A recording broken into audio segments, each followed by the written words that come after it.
أعوذ بالله من الشيطان الرجيم. بسم الله الرحمن الرحيم.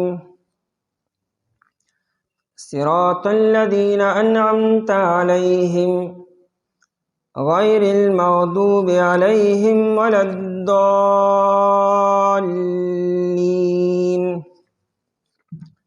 صراط الذين لاردا کسانو انعمت علیہم چتا انعام کړه دے پاغوی باندې غیر المغضوب نه دے غضب کړه شوی علیہم پاغوی باندې ولا الضالین او نه لار د گمراهانو. په آیت مبارکه کې د دعا د طریقې تعلیم دی چې دعا غواړئ نو څنګه به غواړئ او څه به غواړئ. دې سره سره ترغیب دی چې ځان په منعم علیهم کې شامل کا، یعنی هغه خلکو کې ځان شامل کا چې پای باندې انعام شوی دی د الله تعالی خصوصي. نو د هغه خلکو په لار باندې روان شه نو تبم په هغه خلکو کې شامل شي، او دې سره سره د هغه خلکو د لارې ځان وساته چې په کوم خلکو باندې د الله تعالی غضب او لعنت شوی وو، او د هغه خلکو د لارې نه ځان وساته چې کوم خلک د نیغې لارې نه بېلارې شوي دي، ګمراه شوي دي. ځکه یو انسان چې دی نو دی به په دې درو کسانو کې خامخا وي، دې درې قسمه خلکو کې به دی خامخا وي. څلورم آپشن نشته دی، یا به یو انسان په منعم علیهم کې داخلي، یا به دا انسان په مغضوب علیهم کې وي، او یا به دا انسان په ضالینو کې وي. چې کوم انسان د کوم خلکو اتباع وکړي نو بس آی کې به دی داخل او شامل شي. که چا د منعم علیهم په کوم خلکو چې د الله انعام او احسان شوی دی د هغې اتباع وکړه، هغې سره مینه وکړه او د هغې په لاره باندې روان شو نو پای کې به داخل شي او شامل بشي. او کم سړی چې د مغضوب علیهم سره مینه کی او د هغې صفات په ځان کې راولي او د هغې په لاره باندې روان شي نو په مغضوب علیهم کې به شامل شي. او کم انسان چې د ضالینو په لاره باندې روان شو او هغې سره مینه وکړه او د هغې صفات په ځان کې راوستلو نو دی بس په ضالینو کې شامل دی. او څلورم فریق نشته، هم دغه درې فریق دی قرآن کریم په سورې فاتحه کې دا بیان کړو. اوس موږ له دا درې واړه پیژندل پکار دي، منعم علیهم موږ له پیژندل پکار دي، مغضوب علیهم او ضالین ځکه چې هسې نه موږ ته غلطي ونه شي. اوس موږ غواړو چې په منعم علیهم کې داخل شو لیکن هسې نه مغضوب علیهم کې راشو. بل دا چې دنیا کې هر سړی ځان ته په نیغه لاره باندې وي، څوک هم دا نه چې زه په غلطه باندې ما. نو موږ ته به څنګه پته لګي چې کم یو انسان په حقه باندې دی او کم یو انسان په ناحقه باندې دی. نو د منعم علیهم پیژندل پکار دی. ابن عباس رضی الله عنه د منعم علیهم بیان کړی دی چې دا هغه خلق دی چې په سوره النساء کې 15مه سپاره کې دا بیان شوی دی، النبیین والصدیقین الشهداء والصالحین. دا څلور قسمه خلق دی، انبیاء، صدیقین، شهداء او صالحین. او دا په دې ترتیب سره دي. انبیاء کرام خو هر څوک پیژني، انبیاء او رسول هغه معلوم خلق دی، خو دا ورپسې درې پیژندل پکار دي، صدیقین او شهداء او صالحین. صدیقین جمع د صدیق ده، صدیق ډیر زیات رښتینی ته ویل کیږي. او قرآن کریم هم د دې بیان کړی دی. د مریم علیه السلام ذکر چې قرآن کې و امه صدیقه، وی د عیسی علیه السلام مور صدیقه را، یعنی ډیره زیاته پاک دامنه ده. په دې امت کې صدیق ابوبکر رضی الله عنه دی. نبی علیه السلام یو پیرا د احد د غر د پاسه ولاړو، ورسره ابوبکر رضی الله عنه او ورسره عمر رضی الله عنه، عثمان رضی الله عنه. نو دا احد غر په خوځېدو باندې شو، ځکه چې د دې نه بهترین خلک په دنیا کې بلا څوک چې په یو ځای جمع شي. نو احد غر د ډېرې خوشحالۍ نه په خوځېدو شو، په حرکت کې راغی. نو نبی علیہ السلام وفرمیل اسکن احدو، احد په کلاره شه، فانما علیک نبی و صدیق و شهیدان، پتا باندې خو د الله نبی ولاړ دی او صدیق ولاړ دی او دوه شهیدان ولاړ دي. نو نبی علیہ السلام په خپله نبی دی، ابوبکر صدیق دی او دا ورپسې دوه دا شهیدان دي، دی به شهید کیږي، عمر رضی الله عنه او عثمان رضی الله عنه. نو په دې حدیث کې نبی علیہ السلام ابوبکر ته صدیق ویلی دي. دا واقعه حرا غر سره هم شوې ده، مسلم شریف کې روایت دی. نبی علیہ السلام د حرا غر د پاسه ولاړو. دا روایت ابو هریره رضی الله عنه را نقل کړی دی. حرا غر مکه مکرمه کې دی او نبی علیہ السلام سره ابوبکر ولاړو، عمر رضی الله عنه، عثمان رضی الله عنه، علی رضی الله عنه، طلحه، زبیر او سعد بن ابي وقاص رضی الله عنهم دا ټول حضرات ولاړو. نو حرا غرم په خوځېدو باندې شو.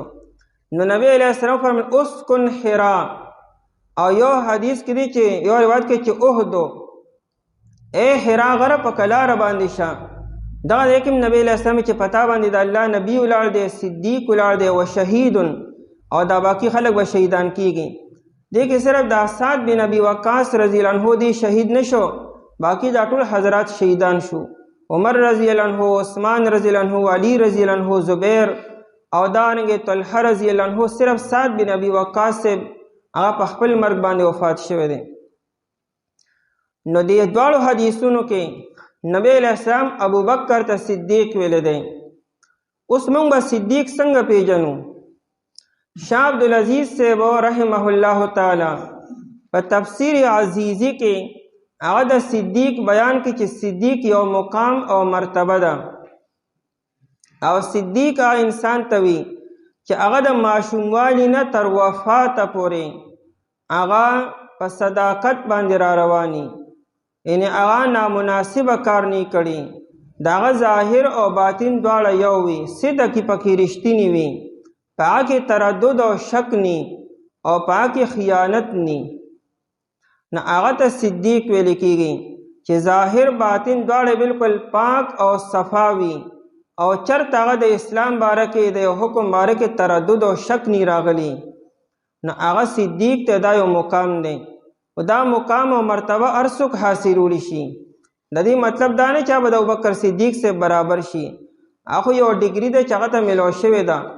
اوس که یو انسان ځان په صدیق کې راوستل غواړي، نو دغه صفات ته په ځان کې راولي، خپل ظاهر او باطن د دواړه د آینی په شان پاک او صفا ساتي، او قول او فعل کې تضاد نه راولي، او د اسلام د یو حکم باره کې یو خبرې باره کې د شک او تردد پړه کې نه راولي، دیو هم د صدیق دا مرتبه ته ورسي. ورپسې د شهید من نبیین و صدیقین و شهدا. شهدا جمع د شهید ده. شهید عام طور مونږ هغه انسان ته وایو چې هغه د الله په لاره کې د دشمن مقابله کې هغه خپل ځان ورکړي، نو دا شهید دی. دا معنا صحیح ده، خو دلته کې د شهید نه مراد صرف دکه شهید نه دی. ممکن دی یو سړی به د الله په لاره کې شهید شي وي، لیکن دغه د نیت مونږ ته څه پته چې دا شهید دی او که نه دی.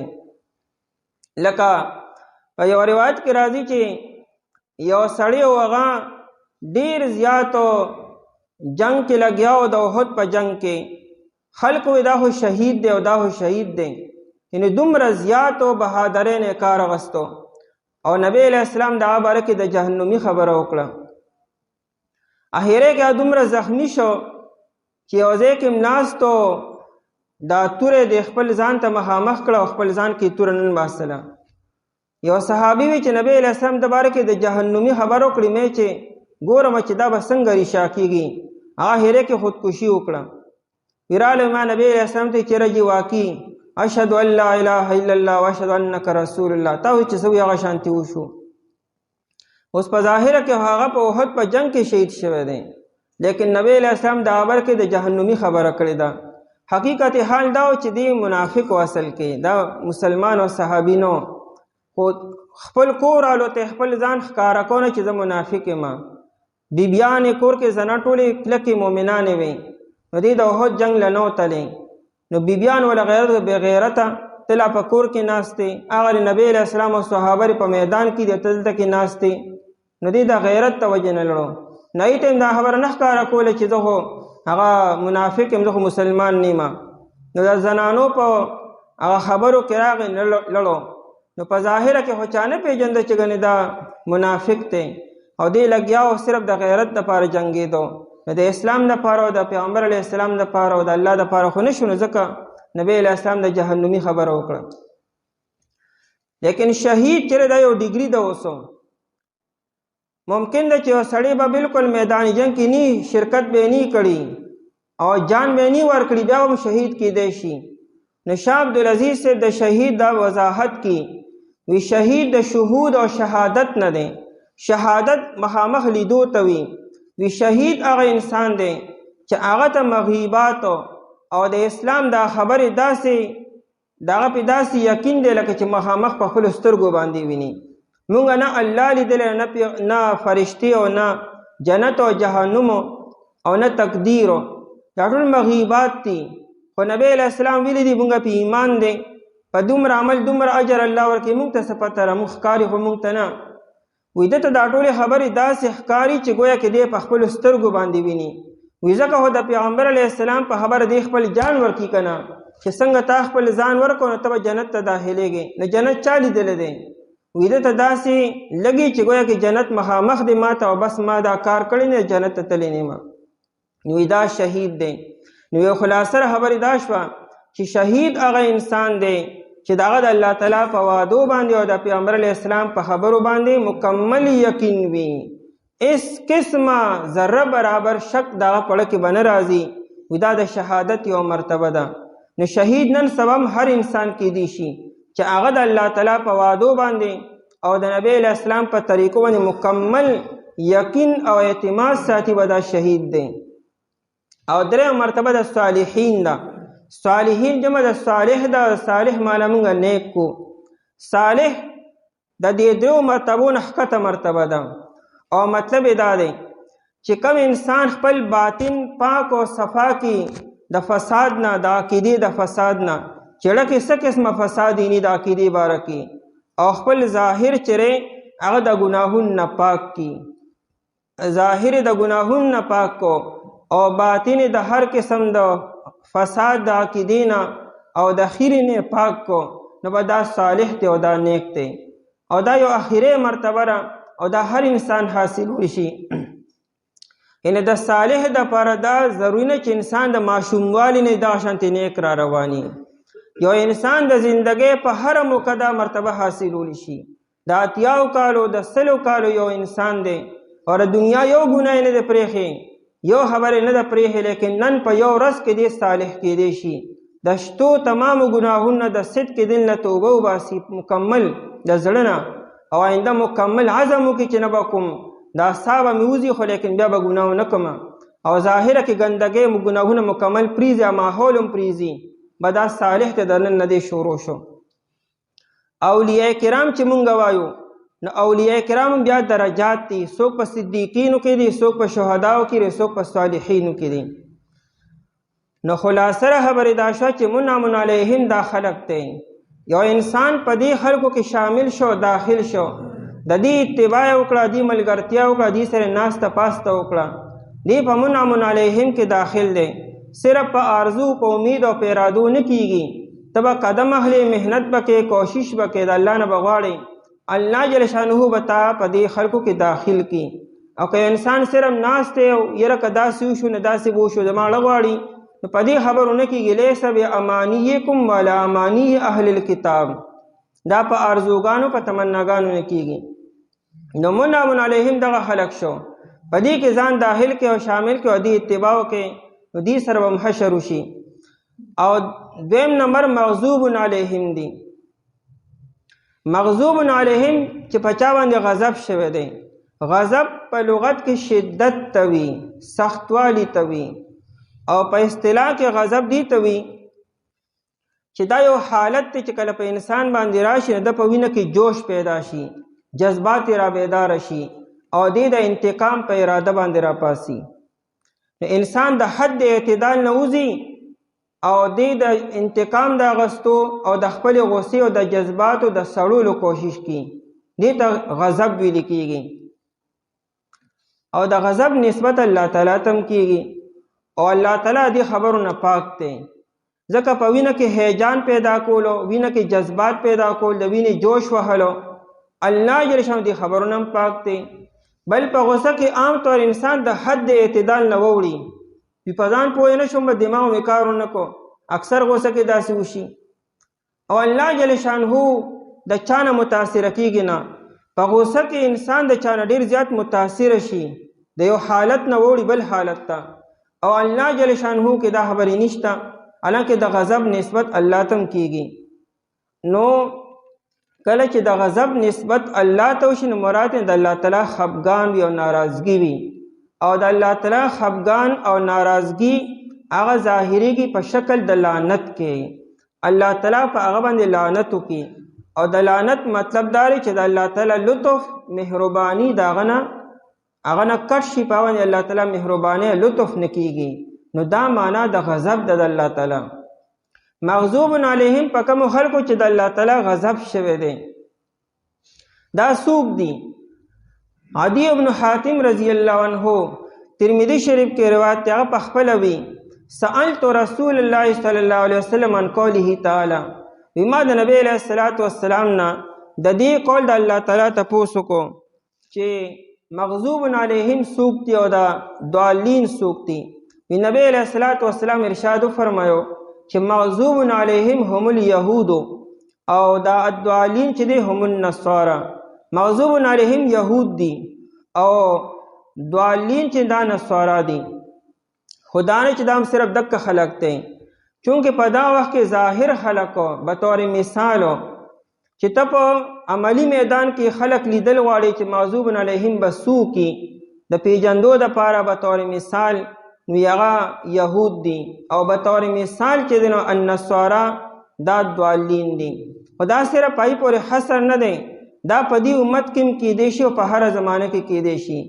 مغضوب علیهم نه مراد هغه خلق دی چای جان بوجھ کرو دید او دانستا د زید او د عناد د وجنه د حق لار پریزي، چې کله د حق اتباع پرې خودا او دا د زید او د عناد د وجنه سره د علم او دید او دانستا، نو دا مغضوب علیهم شي، د الله تعالی غضب په دې خلکو راشي. یو انسان د غلطۍ د وجنه غلطي وکي پوه نشي او د جهالت د وجنه وکي، نو دام یو غلطي ده، خو بیا هم دومره غوسه په بل نه ورځي.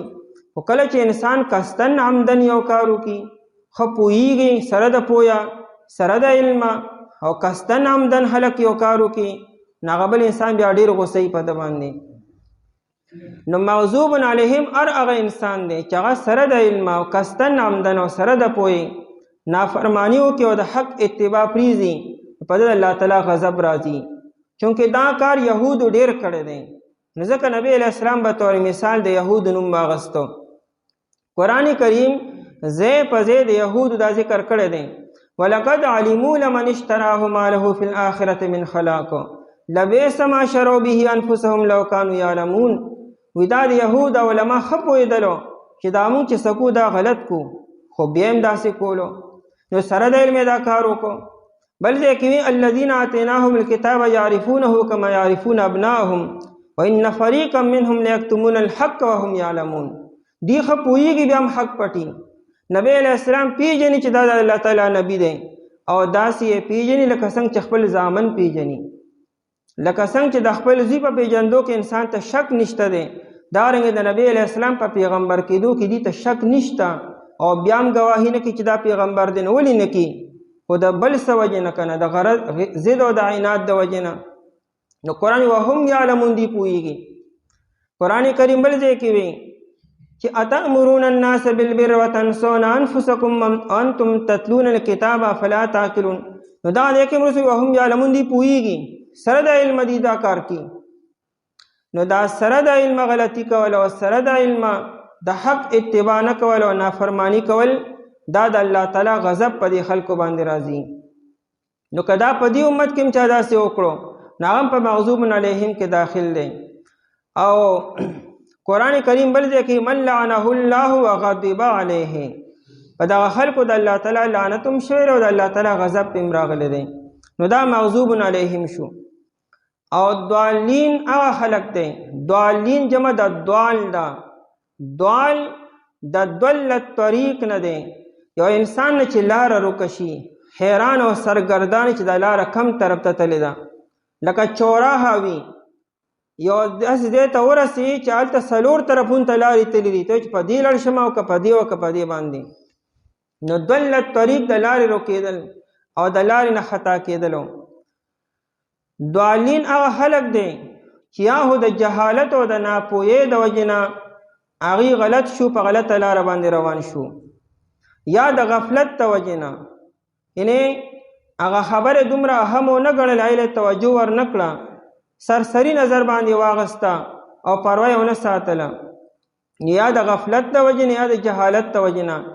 او دریم سبب د ضالین دا کیدی شي چې بعد انسان په دوکه کې پریوزي، وی الله تعالی مهربان او رحیم ذات دی، څوک یې د پلانکي اولاد کې نو الله تعالی معاف کی، لکه د نصاراو کې زیاتر دا خلکو موږ د انبیا کرام اولاد یو، زموږ نسبت پلانکي سره دی، موږ د پلانکي نسب او د حسب سره تعلق ساتو، نو دا هغه په دوکه کې پریوزي.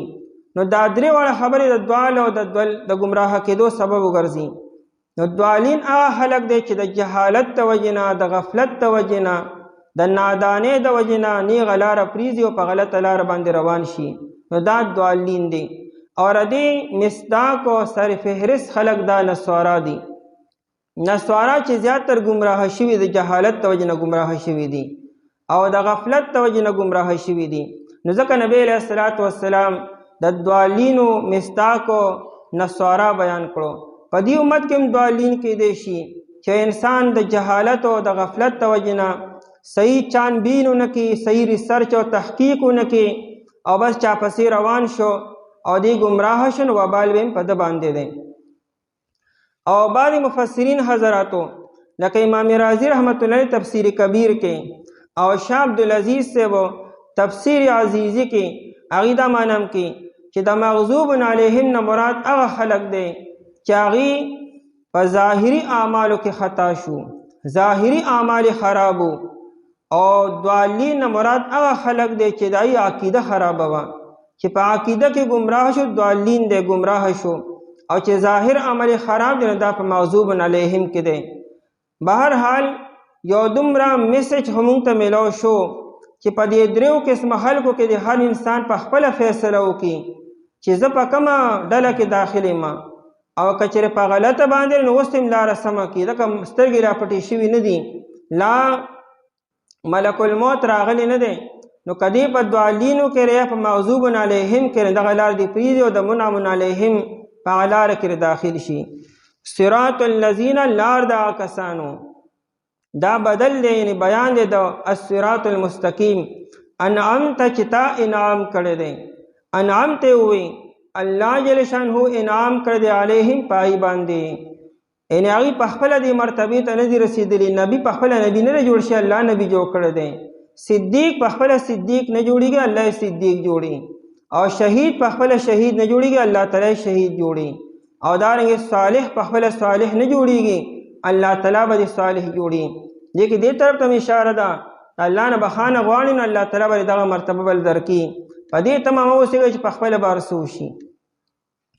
غیر المغضوب نه دی غضب کړی شوی، دا غیر نه وروستو صراط محذوب دی، یعنی غیر صراط المغضوب نه لار د هغه کسانو چې غضب کړی شوی دی علیهم په هغوی باندې. دا غیر المغضوب علیهم یې ځکه ووایي چې دا انسان دی بریک ولګو، هسې نه چې هسې ځان په منعم علیهم کې شامل کې ځان ته وایي چې د منعم علیهم کې حالانکې یې نه، هسې په خوله لګیا یو عمل دی بل شان تیری. نو ګوره خیال کوئ مغضوب علیهم هم شته، نو ځان ته وګوره، ځان ښه پوره وتله، صرف د خولې خبرې نه دي. سبا قیامت کې به انسان صرف په خوله نه لګیا چې ګنې په خوله به خلک مطمئن کوي، الله تعالی ستا د ظاهر او د باطن نه هغه عالم او پوهه دی. ولا الضالین یعنی ولا صراط الضالین او نه لار د هغه کسانو چې ګمراهانو. د دین وروستو آمین ویل دا مستحب او سنت دي. آمین د قرآن کریم حصه نه ده ځکه لیکلی شوی نه دی، لیکن د سورې فاتحې د ویلو نه بعدو که مونځ کې او که د مونځ نه باري د آمین ویل دا مستحب او سنت دي. ترمذی شریف کې روایت دی، نبی علیہ الصلوۃ والسلام فرمایل علمنی جبرائیل، ما ته جبریل علیہ الصلوۃ والسلام تعلیم را کوي خود راته آمین عند فراغی من قراءة الفاتحه، چې کوم ما سورې فاتحه ولوسته نه فارغ شوم ما ته جبریل علیہ الصلوۃ والسلام وی چې آمین وسوایا او یې راته وی چې دا آمین کل ختم علی الکتاب، لکه چې خط ولیکي او د خط په اخره کې مهر ولګي او دستخطو کې نامکمل شي، دا رنګ سورې فاتحه مکمل شي په آمین سره. بخاری شریف کې ګڼ روایتونه دي، نبی علیہ الصلوۃ والسلام بار بار فرمایي اذا امن الامام فامنوا، کله چې امام آمین وي تاسو هم آمین وایئ. فإنه من وافق تامینه تامین الملائکة غفر له ما تقدم من ذنبه، چې کله تاسو مانځه کې آمین وایئ یا د مانځه نه بارو نو فرشتې هم آمین وي، نو چې د چا آمین د فرشتو آمین سره برابر شو نو الله تعالی را دغه انسان بخښنه او مغفرت کی. نو آمین د سورې فاتحې نه پس ویلو دا آمین اسم فعل دی په معنا د استجب سره، یعنی ای الله قبول کې زمونږ دا دعا. ته مخکې دعا وغوښته، د دعا باندې آمین ویل پکې مهر پې لګول پکې چې قبول شي، نو آمین سره دا دعا قبول شي. موسی علیہ السلام دعا کوله، هارون علیہ السلام پہ آمین وی، او قرآن کریم دا دعاړو باره کې سه قال قد اجیبت دعوتکما، وسو د دعاړو دا دعا قبول شوه. آمین د میم په شد باندې آمین باندې وایو، غلط ته ګورئ. آمین معنی هو کس کوونکې، دا دی آمینو د الف مد او د میم د لاندې زیر آمین، او یا امینو د الف د پاسه مد نه بغیر ملی شي، امین ملی شي فاعل په وزن باندې، او آمین فاعل په وزن باندې ملی شي. نو دا د سورې فاتحه په اخره کې ویلو دا مستحب دی او سنت دی. صراط الذین، لار دا کسانو چې تا انعام کړی دی پای باندې، او نه لار دا کسانو چې غضب کړی شوی پای باندې، او نه لار دا کسانو چې ګمراهانو.